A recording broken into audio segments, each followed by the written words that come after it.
بادشاہ نے کہا کہ تیری والی تو بڑی اچھی ہے، قیمت بتا کتنے میں بیچتا ہے؟ کہا 2 گٹھلیوں سے بھی زیادہ سستی، چل جا تجھے دی، یہ جو 2 کھجور کی گٹھلیاں ہیں نا اس سے بھی زیادہ سستی ہے۔ بادشاہ حیران و پریشان، اس نے کہا کہ اب بتا پھر وہ قیمت کیا ہے؟ کہا وہ لونڈی تیری ہوئی، بس تو مولا کو راضی کرنے میں لگ جا، خالق کو راضی کرنے میں لگ جا، اور رات کے اندھیرے میں جب سب سو جائیں تو اٹھ کر 2 رکعت نماز پڑھ لیا کر، تہجد ادا کر لیا کر، یہ جنت کی حور تیری ہو جائے گی، یہ صرف تیرے لیے بنی ہے، یہ تیرے لیے ہی ہو جائے گی۔ بندوں کو راضی کر، انہیں تکلیف نہ دے، انہیں پریشانی مت دے، ان کو دکھ مت پہنچا، ان کو درد مت پہنچا، ان کا خیال کر، ان کے دکھوں کو بانٹ لے، اور رات کو اٹھ کر اپنے رب کے حضور گڑ گڑایا کر، دیکھ یہ لونڈی تیری ہو جائے گی، میرے پاس تو ہے یہ لونڈی میں تجھے دیتا ہوں جو مشک اور عنبر سے بنی ہے۔ دیکھ ساری دنیا کی حکومت، تو بھی بادشاہ ہے، مشقت لیتا ہے لیکن کچھ کم پیسے دیتا ہے اپنی رعایا کو، جس میں بڑا مشکل ہوتا ہے حلال کی کمائی کھانا۔ اور اس بادشاہ کو دیکھ جو سب سے بڑا بادشاہ ہے، اگر وہ تجھ سے رات کی مشقت لے رہا ہے، 2 رکعت تجھ سے نماز پڑھا رہا ہے، تو دیکھ تجھے انعام کتنا بڑا دے رہا ہے، کتنی پیاری لونڈی تجھ کو دے دی جس کو کبھی بھی موت نہیں آئے گی، تسنیم کے چشمے کا پانی پیتی ہے، مشک اور عنبر کے باغات میں جس کی جو پروان چڑھی ہے۔ بادشاہ کا یہ سننا تھا ناظرین کرام کہ وہ زار و قطار رونے لگا، اپنا چوغا اتارا، تخت سے اترا اور کہا کہ جاؤ آج سے تم سب آزاد ہو، جاؤ اے لونڈیوں میں نے تمہیں آزاد کیا، جاؤ اے غلاموں میں نے تمہیں آزاد کیا، اور اب میں بس اسی لونڈی کے لیے، اسی حور کے لیے اپنی ساری زندگی گزاروں گا، کسی کو دکھ نہیں پہنچاؤں گا، کسی کو درد نہیں دوں گا، تکلیف نہیں دوں گا، چین نہیں چھینوں گا، اور راتوں کو اٹھ کر گڑ گڑا کے اللہ کے حضور 2 رکعت نماز ادا کروں گا۔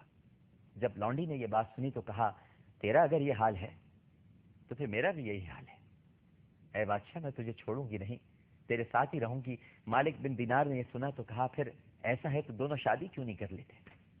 پھر حضرت مالک بن دینار رحمت اللہ علیہ نے دونوں کی شادی کرائی، اور ناظرین کرام تاریخ میں موجود ہے کہ ان دونوں کی زیارت کے لیے دور دور سے لوگ آیا کرتے تھے کہ یہ وہ بادشاہ اور یہ اس کی لونڈی ہے جنہوں نے اللہ کی راہ میں اپنا سب کچھ چھوڑ دیا۔ تو کیا ہم اپنی اصلاح کرنے کو تیار ہیں؟ کیا ہم کسی کا دکھ درد رفع کرنے کے لیے تیار ہیں؟ کیا ہم اس شہر مواسات کے اندر، اس رمضان المبارک میں ہم لوگوں کے غم اور درد دور کرنے کے لیے آمادہ ہیں؟ کیا ہم نے اپنے آپ کو بدلنے کی کوشش کی ہے؟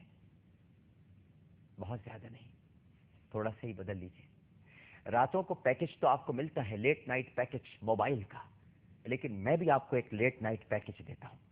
آپ کو جو موبائل کا لیٹ نائٹ پیکج ملتا ہے اس میں تو آپ اپنوں سے بات کرتے ہیں، لیکن اللہ نے تو روزانہ کے لیے آپ کو لیٹ نائٹ پیکج دیا ہوا ہے، 2 رکعت نماز کا، تہجد کی نماز۔ اس سے بڑا پیکج آپ کو اور کیا ملے گا؟ اللہ تعالیٰ کا ٹیلی فون نمبر ہے باقاعدہ، اور وہ ٹیلی فون نمبر ہے 24434 24434۔ 2 رکعت فجر کی، 4 رکعت ظہر کی، 4 رکعت عصر کی، 3 رکعت مغرب کی، 4 رکعت عشاء کی۔ اور اگر یہ نمبر ملنے میں کبھی دشواری ہو تو ہاٹ لائن بھی ہے، اور وہ صرف 2 ہے، یعنی 2 رکعت تہجد۔ اس لیٹ نائٹ پیکج کو ضائع مت کیجیے، اور خاص طور پر رمضان میں تو بالکل بھی ضائع مت کیجیے۔ دیکھتے ہیں سر ہمارے ساتھ ٹیلی فون لائن پر کون موجود ہے۔ السلام علیکم۔ وعلیکم السلام۔ جی کون صاحبہ بات کر رہی ہیں؟ کون صاحبہ بات کر رہی ہیں؟ ہیلو السلام علیکم۔ وعلیکم السلام، کون صاحبہ بات کر رہی ہیں؟ میں دبئی سے بات کر رہی ہوں بیٹا، نام کا تعارف نہیں ضروری سمجھتی۔ اچھا نہیں بتائیے اپنا نام، بتائیے بتائیے۔ جی میں پروگرام دیکھ رہی تھی، مجھے بہت دل کو اتر رہا تھا، اور میں آپ سے اپنی اصلاح کی چاہتی ہوں کہ آج سے 2 سال پہلے میں عمرے سے چار گئی تھی، تو اپنی بچیاں پاکستان چھوڑ کے گئی تھی اپنے شوہر سے نا، پہلی بیوی کے بچوں کے پاس، اور ان کی وائف بھی وہاں تھی۔ جی جی۔ تو ان کے بیٹے نے میری بچی کے ساتھ رات کے وقت اٹھ کے نا بدتمیزی کرنے کی کوشش کی۔ اللہ استغفر اللہ، استغفر اللہ۔ اپنے کپڑے اتار کے اس کے پر کھڑا ہو گیا اس کے پاس، اور اور اس کے جسم کو چھیڑنے لگا. میری بچی تڑپ گئی کہ یہ میرا بھائی ہے جس کی میں اتنی عزت کرتی ہوں, قدر کرتی ہوں. بس آپ پورا واقعہ مت بتائیے, میں سمجھ گیا. اللہ تعالیٰ بس میں سمجھ رہا ہوں آپ کے درد کو, آپ کے دکھ کو, اور جو آپ کے اندر غم پل رہا ہے. میں اس وقت بہت بری کنڈیشن میں. نہیں آپ میں بیان نہیں کر سکتی. نہیں آپ بالکل بھی پریشان نہیں, آپ پریشان نہیں ہوں. بالکل آپ کی بچی کے ساتھ جس نے بھی ایسا عمل کرنے کی کوشش کی, یقین رکھیے اللہ سبحانہ و تعالیٰ وہ علیم ہے, وہ خبیر ہے, وہ بصیر ہے, اس سے کچھ چھپا نہیں ہے میری بہن. بلکہ آپ تو میری والدہ کی جگہ ہیں, میں آپ کو امی کہہ کر مخاطب کروں. میں آپ کو اپنا بیٹا ہی سمجھ کر اپنا بیٹا بتا رہی ہوں, اور اس وقت ہم لوگ عمرے کی تیاری کر رہے ہیں مدینہ پاک میں. میری بچیوں نے کب جا رہی ہیں؟ اچھا یہ بتائیے کب جا رہی ہیں مدینہ منورہ؟ ہم لوگ 15 رمضان کو انشاءاللہ مدینہ پاک میں ہمارا سب کا طواف ہوگا. میرے انشاءاللہ انشاءاللہ. ایک تو آپ میرا سلام کہنا وہاں مت بھولیے گا میرے سرکار کو, مجھ گنہگار کا سلام ضرور کہیے گا. اور دوسری بات یہ کہ دل چھوٹا مت کیجیے, آپ کی بچی پاک ہے جبھی تو مدینہ پاک سے بلاوا آیا ہے.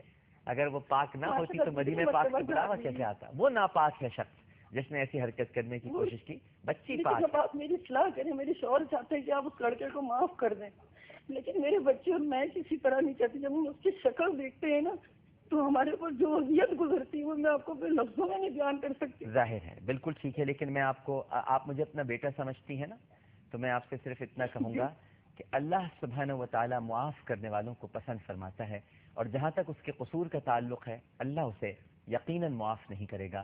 جو حرکت اس نے کی ہے یقیناً اس کا حساب لیا جائے گا, لیکن آپ اسے معاف کر ہی دیں, آپ چھوڑ دیجئے, اللہ سبحانہ و تعالیٰ پہ چھوڑ دیں. مجھے یقین ہے کہ یہ بات بہت مشکل ہے, یہ کہنا بہت آسان ہے, اس پر عمل کرنا بہت مشکل ہے, لیکن عمل تو اسی بات پہ کیا جاتا ہے نا جو مشکل ہو. دیکھیے اب میں آپ کو یوں سمجھاؤں, رات کو اٹھنا کتنا مشکل ہے نیند لے کر, لیکن جب نیند لے کر اٹھتے ہیں اور تہجد پڑھتے ہیں تو اس کا ثواب کتنا زیادہ ہے. دیکھیں نا کتنا مشکل کام ہے رات کو اٹھنا, یعنی نیند بھی آپ کر رہے ہیں اور پھر اچانک اٹھنا تہجد کے لیے, بہت مشکل کام ہے, لیکن اجر اور ثواب زیادہ رکھا ہے. تو ہر مشکل کام میں جو اجر اور ثواب ہے, تو تھوڑا سا اس مشکل کو کوشش کر رہی تھی, کیونکہ ظاہر ہے وہ بھی اب تکلیف میں, ان کے پہلے بچے ہیں, بیوی ہیں, وہ بھی یہی چاہتے, لیکن نہ میری بیٹی نہ میرے بچے, ہم کہتے ہیں معاف کر دیں گے لیکن ہم ان سے مل نہیں سکتے. چلیں بالکل آپ نہیں ملیے, بالکل آپ نہیں ملیے, یہ آپ کا حق ہے نہ ملنا, لیکن معاف ضرور کیجیے. بالکل مت ملیے, یہ آپ کا حق ہے ملنا, لیکن اپنے اس بیٹے سے وعدہ کیجیے, بس درگزر کیجیے, ملیے بالکل مت جب تک آپ کا جی نہ چاہے. اور آپ کا جی پلٹے گا انشاءاللہ مدینہ منورہ میں, اور جو وہاں سے فیصلہ ہو سرکار دو عالم صلی اللہ علیہ وآلہ وسلم کے روضے اقدس پہ جا کے, میں جو عرض کر رہا ہوں وہ سنیے جی, میں جو عرض کر رہا ہوں وہ سنیے کہ وہاں روضے اقدس پہ جا کے جب دل جو گواہی دے پھر وہ کیجیے, ٹھیک ہے نا, وہاں سے فیصلہ. بہت شکریہ, بہت شکریہ میری بہن کال کرنے کا. ناظرین کرام, ہم سب اپنی اصلاح کرنے کے لیے, میں آپ کی اصلاح کرنے تھوڑی یہاں بیٹھا ہوں, خود مجھے بھی اصلاح کی ضرورت ہے. مجھ میں بھی بہت ساری کمیاں ہیں, خامیاں ہیں, بلکہ شاید آپ سب سے زیادہ مجھ میں کمیاں ہیں. آپ سب لوگ تو بہت اچھے ہوں گے, مجھ میں بہت ساری کمیاں ہیں, بہت ساری خامیاں ہیں. میں تو گناہوں سے لتھڑا ہوا ہوں, آلودہ ہوں, لیکن اگر ہم سب مل کر ایک دوسرے کی اصلاح کریں تو اللہ سبحانہ و تعالیٰ ہم سب کی دعاؤں میں قبولیت بخشے گا, اور شرف قبولیت اگر مل جائے اور ہم سب مستجاب الدعوات ہو جائیں تو اس سے بڑھ کر اور کوئی نعمت نہیں ہے. عامر لیاقت حسین کو اجازت دیجیے, بشرط زندگی اگر سانسوں میں روانی رہی, گفتگو میں جوانی رہی, اور یہاں پر کوئی اگر ناگہانی نہ رہی, تو عامر لیاقت حسین آپ سے کل اسی وقت اسی چینل پر دوبارہ گفتگو کرے گا. اپنا بہت خیال رکھیے گا. اللہ حافظ.